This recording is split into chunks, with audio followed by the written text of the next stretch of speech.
Hello दोस्तों, स्वागत है आपका मेरे यूट्यूब चैनल एग्ज़ाम टाइम में। जैसा कि सब लोग जानते हैं कि आरआरबी एनटीपीसी का एग्ज़ाम नज़दीक आ रहा है, तो चलिए उसका कुछ क्वेश्चंस करते हैं।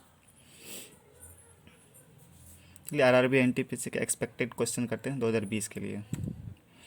फर्स्ट क्वेश्चन है, निम्नलिखित में से क्या ओजोन परत को नष्ट करता है? आपके ऑप्शन है ए सल्फर, बी कार्बन, सी क्लोरीन, सिलिकॉन 15। कोशिश कीजिए कि सारा क्वेश्चन को आप टाइम के अंदर में खुद से करने की कोशिश कीजिए, वैसे तो आंसर मिल ही जाएगा। तो आपका टाइम स्टार्ट होता है अभी।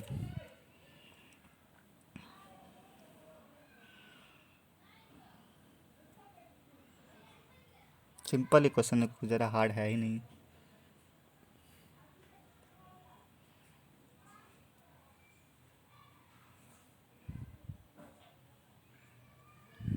तो आपका आंसर है क्लोरीन। चलते हैं अगले क्वेश्चन पे। निम्नलिखित में से कौन सी औपनिवेशिक काल में भारत के व्यापार की सबसे महत्वपूर्ण विशेषता थी? आपके ऑप्शन है ए आयात अधिशेष, ऑप्शन बी आयात में कमी, ऑप्शन सी निर्यात में कमी, ऑप्शन डी निर्यात अधिशेष। आपका टाइम शुरू होता है अब।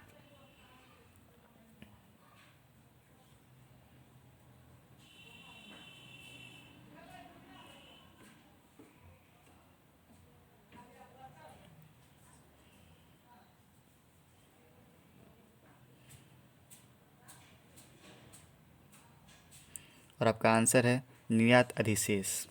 चलते हैं अगले क्वेश्चन पे। वर्ष 1799 में महाराजा सवाई प्रताप सिंह ने किस भारतीय स्मारक का निर्माण किया था? ऑप्शन है आपका A Hawa Mahal, B Leh palace, C Mattancherry palace, D Mysore palace. आपका टाइम टाइम स्टार्ट होता है अभी।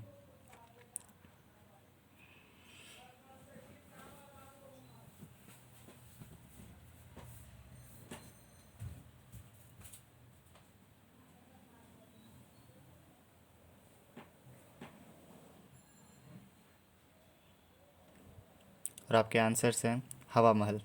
चलते हैं अगले क्वेश्चन पे। दिल्ली में लाल किला और जमा मस्जिद किसके शासनकाल के दौरान वास्तुकला की उपलब्धियों के रूप में स्पष्ट करता है? आपके ऑप्शन हैं ए शाहजहां, बी अकबर, सी जहांगीर और डी औरंगजेब। आपका टाइम स्टार्ट होता है अब।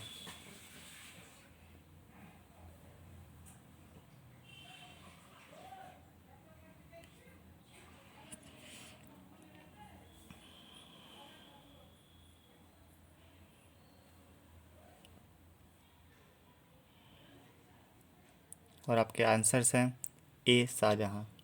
चलते हैं अगले क्वेश्चन पे। एशिया की सबसे लंबी नदी का नाम बताओ। आपके ऑप्शंस हैं येंसी, अमेजन, नील, यांगची। आपका टाइम स्टार्ट होता है अब। ये इंपॉर्टेंट क्वेश्चन, ये पूछा गया है बहुत बार आरआरबी एनटीपीसी में।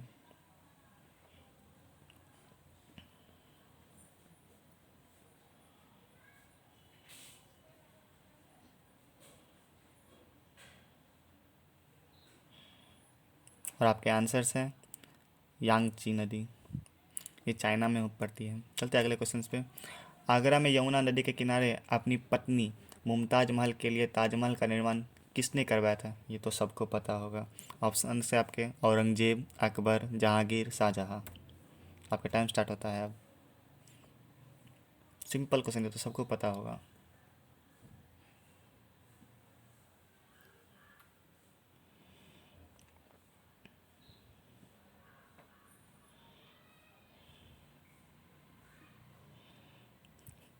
आंसर है शाहजहां। चलते हैं अगले क्वेश्चन पे। कौन सी नदी अधिकतम देशों से होकर गुजरती है? आपके ऑप्शन है राइन, डेन्यूब, अमेजन और वोल्गा। आपके टाइम स्टार्ट होते हैं अब।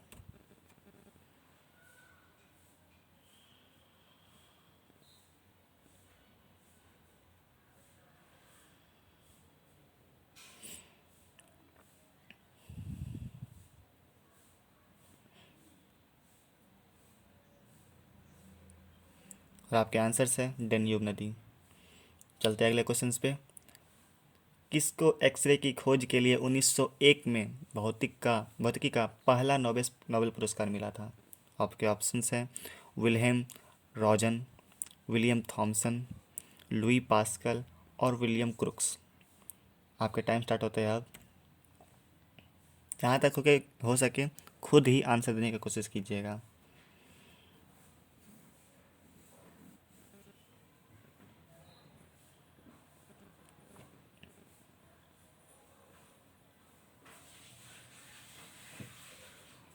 और आपके आंसर्स हैं विल्हेम रॉजन। चलते हैं अगले क्वेश्चन की तरफ। पृथ्वी पर एक बड़े क्षुद्र ग्रह से के टकराने के डायनासोर की विलुप्ति होने पर सिद्धांत किसके द्वारा दिया गया था? आंसर है William Roentgen, Luis Alvarez, Henry मॉस्को और विलियम क्रुक्स। आपके टाइम स्टार्ट होते हैं अब।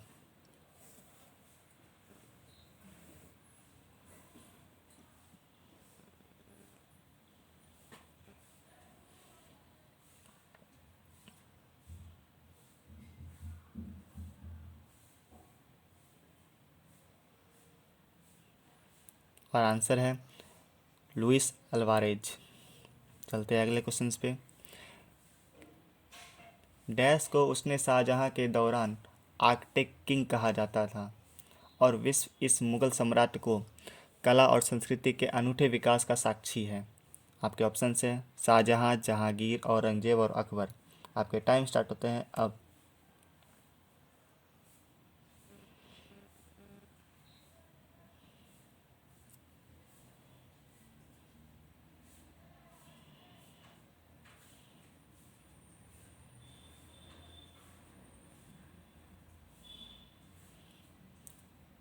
और आंसर है शाहजहां। चलते हैं अगले सेक्शन की ओर। अगला सेक्शन है करंट अफेयर्स का। ये सेक्शन उन स्टूडेंट के लिए ज़रूरी है जो यूपीएससी पीसीएस कर तैयारी कर रहे हैं या फिर अदर कोई भी तरीके से जिसमें करंट अफेयर्स या फिर जीएस का पेपर पूछा जाता है। चलिए शुरू करते हैं। पहला हेडलाइन है नैनीताल जिले में स्थापित किया गया भारत का पहला मॉस गार्डन।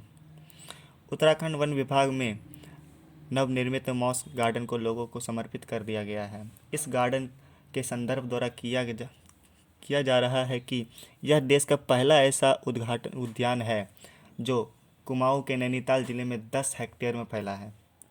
मॉस गार्डन जिसे बनने में लगभग 1 साल का समय लगा था, वह उद्घाटन Waterman of India Rajendra Singh, प्रसिद्ध जल संरक्षण कार्यकर्ता ने किया था। अब इसमें से पूछे जाएंगे आपको क्वेश्चन है। उत्तराखंड के मुख्यमंत्री त्रिवेंद्र सिंह रावत हैं और उत्तराखंड के राज्यपाल बेबी रानी मौर्य हैं। चलते हैं अगले सेक्शन पे, मतलब अगली न्यूज़ पे। पीएम मोदी ने यूपी में ग्रामीण पेयजल आपूर्ति परियोजना की रखी आधारशिला। प्रधानमंत्री नरेंद्र मोदी ने वीडियो कॉन्फ्रेंस के जरिए उत्तर प्रदेश के मिर्ज़ापुर और विंध्याचल क्षेत्र के सोनभद्र जिले में ग्रामीण पेयजल आपूर्ति की आधारशिला रखी है। परियोजना की कुल लागत अनुमानित लगभग 5,555.38 करोड़ रुपीज़ है। अब इस टॉपिक से पूछे जाएंगे आपको क्वेश्चन। उत्तर प्रदेश के मुख्यमंत्री योगी आदित्यनाथ जी हैं और उनके राज्यपाल आनंदीबेन पटेल जी हैं। ये तो बस यूपीएससी टॉपिक के लिए है। चलते अगले न्यूज़ पे। सऊदी अरब की अध्यक्षता में आयोजित किया गया 15वां G20 शिखर सम्मेलन। 15वां G20 शिखर सम्मेलन सऊदी अरेबिया की अध्यक्षता में आयोजित किया गया। सऊदी अरब के सुल्तान सलमान बिन अब्दुल अजीज अल सऊद ने कोविड-19 महामारी के कारण वीडियो कॉन्फ्रेंस के माध्यम से शिखर सम्मेलन की अध्यक्षता की। इस दो दिवसीय शिखर सम्मेलन को realising the opportunity of the 21st century for all विषय के तहत आयोजित किया गया है। अब देखिए 16वां G20 सम्मेलन दुबई में हुआ है और 16वां होगा इटली में, 17वां होगा इंडोनेशिया में, 18वां होगा इंडिया में, 19वां होगा ब्राज़ील में, जो कि अब चेंज हो गया था। पहले था आपको 19वां था इंडिया का, लेकिन अब वो बढ़ गया है। चलते हैं अगले टॉपिक पे। अंडमान सागर में आयोजित किया गया दूसरा त्रिपक्षीय समुद्री अभ्यास सिटमैक्स 20। भारत, सिंगापुर और थाईलैंड त्रिपक्षीय समुद्री अभ्यास सिटमैक्स 20 का दूसरा संस्करण अंडमान सागर में आयोजित किया जा रहा है। अभ्यास के 2020 संस्करण की मेजबानी Republic of Singapore navy RSN द्वारा की जा रही है। सिटमैक्स के पहले संस्करण को 2019 में पोर्ट ब्लेयर में भारतीय नौसेना द्वारा होस्ट किया गया था। अब इस समाचार से क्या इंपॉर्टेंट है जो एग्ज़ाम पूछे जाएंगे। थाईलैंड के प्रधानमंत्री कौन है? प्रयात चान-ओ-चा। थाईलैंड की राजधानी क्या है? बैंकॉक। थाईलैंड की मुद्रा थाई बाहट। सिंगापुर मुद्रा सिंगापुर डॉलर। सिंगापुर की राजधानी सिंगापुर। सिंगापुर के प्रधानमंत्री ली हिसियन लुंग हैं। चलते अगले न्यूज़ पे। EIU ने जारी किया world wide cross of living index 2020।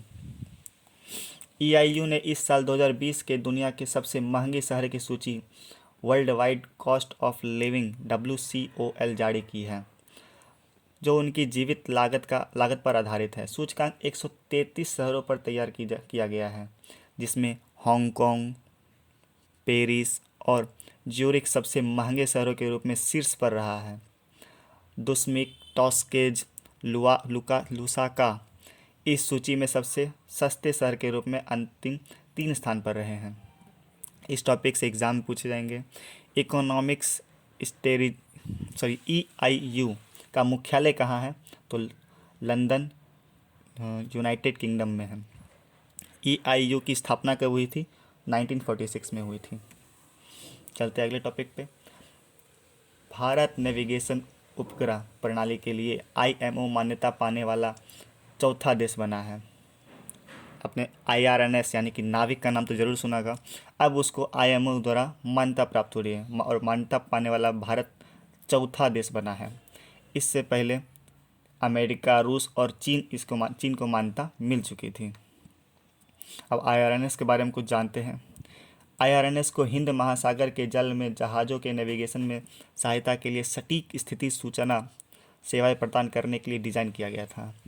नौसेना के महानिदेशक DGS ने IRNS को WWRNS के घटक के रूप में मान्यता देने के लिए IMO के संपर्क किया था, जो कि अमेरिका के स्वामित्व वाली ग्लोबल पोजीशन सिस्टम है, यानी कि GPS है। रूस के global navigation satellite system GLONASS इस प्रक्रिया में लगभग 2 साल लग गए हैं। IRNS यानी कि नाविक एक आधुनिक और अधिक सटीक नेविगेशन प्रणाली थी और किसी भी समय भारतीय जल में कम से कम 2500 व्यापारी जहाज़ों और उस सिस्टम पर उपयोग करने में सक्षम होगी। IRNS का उपयोग भारतीय सीमा से लगभग 1500 किलोमीटर क्षेत्र में समुद्र के रूप में जहाज़ों में नेविगेशन में सहायता की जाती है। अब IRNS की एक लिमिट है जो भारत से मात्र 1500 किलोमीटर दूरी तक ही वो कर सकती है। ये लॉन्च तो ग्लोबली हुआ है, लेकिन सब लोग इसका इस्तेमाल नहीं कर सकते हैं। जो भारत के बॉर्डर के 1500 किलोमीटर की दूरी पर स्थित है, मात्र उतने लोग ही इसका उपयोग कर सकते हैं। चलते अगले न्यूज़ पे। PM मोदी और भूटान PM ने संयुक्त रूप से रुपे कार्ड का दूसरे चरण का किया शुभारंभ। प्रधानमंत्री नरेंद्र मोदी और भूटान के प्रधानमंत्री लोटे शेरिंग ने भारत के रुपे नेटवर्क को एक्सचेंज करने में भूटान कार्ड धारकों को सक्षम बनाने के लिए वर्चुअली रुपे कार्ड के चरण सेकेंड का शुभारंभ किया। PM मोदी और उनके भूटानी समकक्ष ने अगस्त 2019 में संयुक्त रूप से परियोजना के चरण फर्स्ट की शुरुआत की थी। अब इस टॉपिक से पूछने वाले क्वेश्चन कुछ इस तरह है। भूटान की राजधानी थिम्पू। भूटान का मुद्रा क्या है? भूटानी नेक्सचर। एक यहाँ लिखा गया है। भूटान के प्रधानमंत्री कौन है? तो लोटे शेरिंग। चलते अगले टॉपिक पे। वैश्विक रिश्वत जोखिम सूचकांक TRACE 2020 में भारत को मिला 17वां स्थान। चलो, घूस लेने में भारत सबसे आगे तो नहीं है। भारत को व्यापार रिश्वत जोखिम और वैश्विक सूची ट्रैक ब्रीवी रिस्क मैट्रिक 2020 में 17वां स्थान पर रखा गया है। भारत ने वैश्विक सूची 2020 में 45 का स्कोर हासिल किया है, जो व्यापार रिश्वत जोखिम को मापता है। इसमें भारत की रैंक 2019 में 78वां रही थी। यह भारत के पड़ोसी देशों बांग्लादेश, पाकिस्तान, नेपाल और चीन के मुकाबले तो बेहतर प्रदर्शन है। हालांकि भूटान ने भारत की तुलना में बेहतर प्रदर्शन किया और सूची में 48वां स्थान प्राप्त किया है। इस सूचकांक में उत्तर कोरिया, तुर्कमेनिस्तान, दक्षिण सूडान, वेनेजुएला और इरिट्रिया में सबसे अधिक वाणिज्य रिश्वत जोखिम वाले देश रहे हैं, जबकि डेनमार्क, नॉर्वे, फिनलैंड, स्वीडन और न्यूयॉर्क सबसे कम जोखिम वाले देश रहे हैं। अब जानते हैं ट्रेस मैट्रिक्स के बारे में। ट्रेस मैट्रिक्स सूची को ट्रैक इंटरनेशनल द्वारा जारी किया गया है, जो एक एंटी रिश्वत मानक सेटिंग संगठन है जो 194 देश, क्षेत्रों और स्वायत्त और अर्ध स्वायत्त क्षेत्रों में व्यापार रिश्वत जोखिम को मापता है। चलते हैं अगले टॉपिक पे। भारत के परम सिद्धिमीन को विश्व के सबसे शक्तिशाली सुपर कंप्यूटर को मिला 63वां स्थान। विश्व और प्रौद्योगिकी विभाग DST के अनुसार भारतीय सुपर कंप्यूटर परम सिद्धिमी ने दुनिया के 500 सबसे शक्तिशाली सुपर कंप्यूटर की सूची में 63वां रैंक हासिल किया है। परम सिद्धिमी CDAC में national super computing mission NSM के तहत स्थापित high performing computer artificial intelligence HPC-AI super computer है। दुनिया के शीर्ष 500 नॉन डिस्ट्रीब्यूटिव कंप्यूटर सिस्टम को रैंक करने वाली शीर्ष 500 परियोजना को भारत में 2 बार प्रकाशित किया गया है। चलते अगले टॉपिक पे। जापान और ऑस्ट्रेलिया ने चीन से मुकाबले के लिए ऐतिहासिक रक्षा सौदा पर किया हस्ताक्षर। जापान और ऑस्ट्रेलिया के दक्षिण चीन सागर और प्रशांत प्रायद्वीप देश में चीन के बढ़ते प्रभाव का मुकाबला करने के लिए एक लैंडमार्क रक्षा समझौता पर हस्ताक्षर किया है। जापानी प्रधानमंत्री योशिहिदे सुगा और ऑस्ट्रेलियाई प्रधानमंत्री स्कॉट मॉरिसन द्वारा पारस्परिक संपर्क समझौता नामक समझौता पर एक हस्ताक्षर किए हैं। RAA जापानी और ऑस्ट्रेलियाई सैनिक को एक दूसरे के देशों में जाने और प्रशिक्षण और संयुक्त ऑपरेशन करने में सक्षम बनाया है। यह साझेदारी दोनों देशों के सुरक्षा संबंधों को मजबूत और रक्षा बलों के बीच तालमेल को बेहतर करेगी। अब इससे पूछने वाले क्वेश्चन क्या है? जापान की राजधानी टोक्यो। जापान की मुद्रा जापानी येन। जापान के प्रधानमंत्री कौन है? योशिहाइडे सुगा। ऑस्ट्रेलिया के प्रधानमंत्री कौन है? Scott Morrison. ऑस्ट्रेलिया की मुद्रा ऑस्ट्रेलियाई डॉलर। ऑस्ट्रेलिया की राजधानी कौन सी है? कैनबरा। आज के लिए बस इतना ही। Thank you for watching this video. अब इस वीडियो को लाइक और शेयर ज़रूर करें और मेरे चैनल को सब्सक्राइब भी ज़रूर करें। Thank you. और सारे टॉपिक्स का और क्वेश्चंस का PDF आपको डिस्क्रिप्शन बॉक्स में मिल जाएगा। कृपया उसको डाउनलोड करना ना भूलें।